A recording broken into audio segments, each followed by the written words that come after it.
The Lincoln Highway Association presents the Deep Dive Podcast. Today's episode is entitled Vintage Diner and is based on the forum article by Jeff Himmler.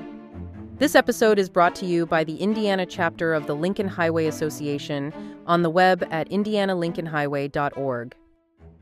Welcome back, everyone. Today, we're hitting the road. Well, not literally, but we're diving into the world of roadside attractions, specifically those along the historic Lincoln Highway. Ah, the Lincoln Highway, a true icon of American road trip history. It is. And, I was reading this fascinating article about the Lincoln Highway Experience Museum in Latrobe, Pennsylvania. They've recently expanded, and get this, they've got a fully restored vintage diner as the centerpiece. Wow, a vintage diner. Now that's a way to bring the past to life. Right. I mean, talk about immersive history.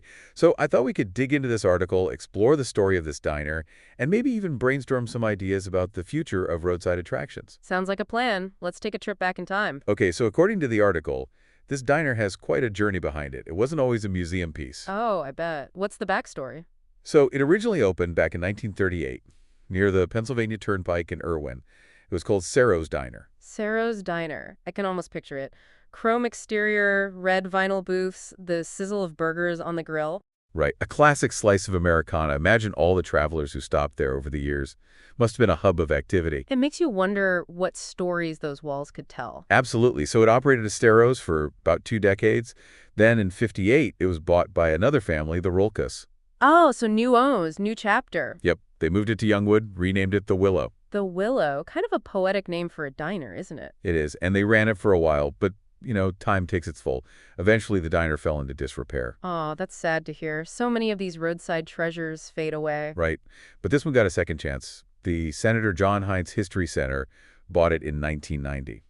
Recognized its historical value. Saved from the wrecking ball. That's fantastic. It was a smart move. And then they donated it to the Lincoln Highway Heritage Corridor in 2004. The folks who run the museum. Exactly. So it found its perfect home. What a journey. But I imagine restoring a vintage diner takes a lot of work. Oh, absolutely. The article mentions it cost about $500,000, funded by the Federal Highway Administration. They clearly saw its value. Yeah, it was a big investment, but they were committed to authenticity, restoring everything from the chrome exterior to those red vinyl booths we were talking about. I bet the result is stunning. So visitors can actually go inside this diner? Yes, and they can have coffee and pie there. Oh, that's brilliant. It's not just a static exhibit, it's an experience. Exactly, a way to really connect with the past. And, museums are always trying to engage younger audiences. I think this is such a clever way to do it. I agree. Who wouldn't want to step back in time and have a slice of pie in a classic diner? Exactly. It's a reminder that history isn't just dates and textbooks. It's about real people and the places they inhabited. Their stories. And sometimes it's about enjoying a simple pleasure like a cup of coffee in a beautifully restored piece of the past. Now, this diner is just one part of the museum's expansion. They've done a lot more to recreate that classic roadside experience. What else can visitors expect to see?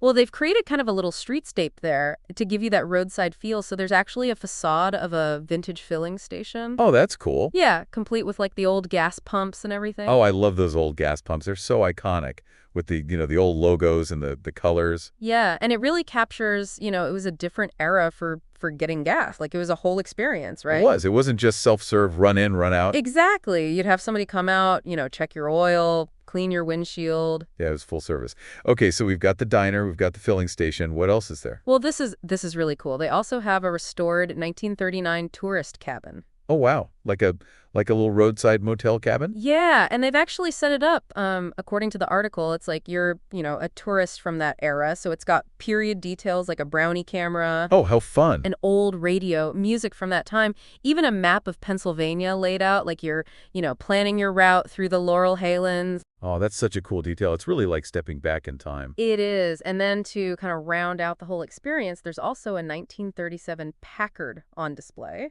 A Packard. Oh, that's a classic car. It is, yeah. Some guy named Jeff Evans donated it. Well, that's generous. It is. So, yeah, they've really gone all out to create this immersive experience. That sounds fantastic. Now, it sounds like there's a lot there for adults who, maybe remember these things from their childhoods or are fascinated by that era.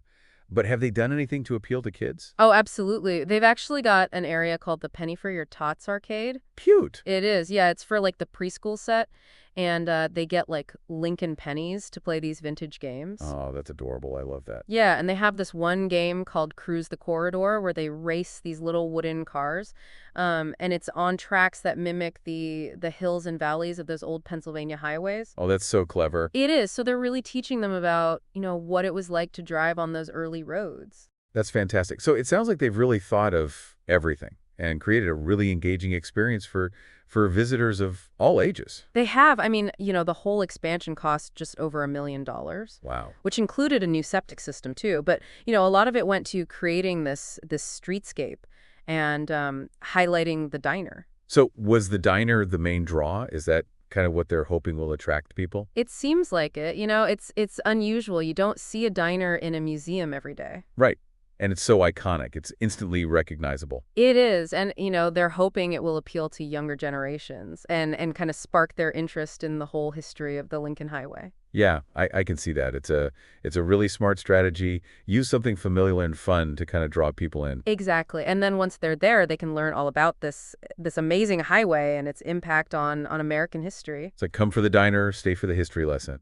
Exactly. It's amazing how much things have changed, isn't it? I mean, back in the early days of the Lincoln Highway, it was really an adventure just to drive from one end to the other. Right. Like those stories we hear about, getting stood in the mud for hours or having to like ford a river because there wasn't a bridge. Exactly. You never knew what you might encounter on those early road trips. And, I think that sense of the unexpected is part of what made those journeys so special. Yeah, I think you're right. It's like we're so used to, hopping on the interstate, setting the cruise control and just zooming to our destination. We miss out on that sense of discovery. Absolutely. And those little detours, those unexpected stops, those were often the places where you made the best memories. It's true. Think about all those quirky roadside attractions, like the world's largest ball of twine or that, what is it, the Cadillac Ranch in Texas. Oh, yeah. The Cadillac Ranch. They're not fancy, but they're fun, they're memorable, and they say something about the place. They do, and they reflect a sense of humor, I think, a willingness to be a little bit different. And to, celebrate the weird and the wonderful. Exactly. And I think, in a way, those attractions kind of represent the spirit of the Lincoln Highway itself. How so? Well, the Lincoln Highway was all about connecting people and places. It was about, bridging the gap between the East Coast and the West Coast. And it was also about celebrating the diversity and the uniqueness of America. That's a good point. It wasn't just about getting from point A to point B as quickly as possible. It was about experiencing the journey and soaking in the local flavor along the way. Exactly. So I think it's fitting that, even today, the Lincoln Highway is still dotted with these quirky, one-of-a-kind attractions. Yeah. It's like a reminder that, we should always be open to the unexpected and to appreciate those things that make a place special. Absolutely. And as we continue to explore, whether it's the Lincoln Highway or any other road, I think it's important to remember that. I agree. It's all about the journey, not just the destination. And those little detours, those roadside attractions, those might just be the highlights of the trip. You never know what treasures you might find. That's so true.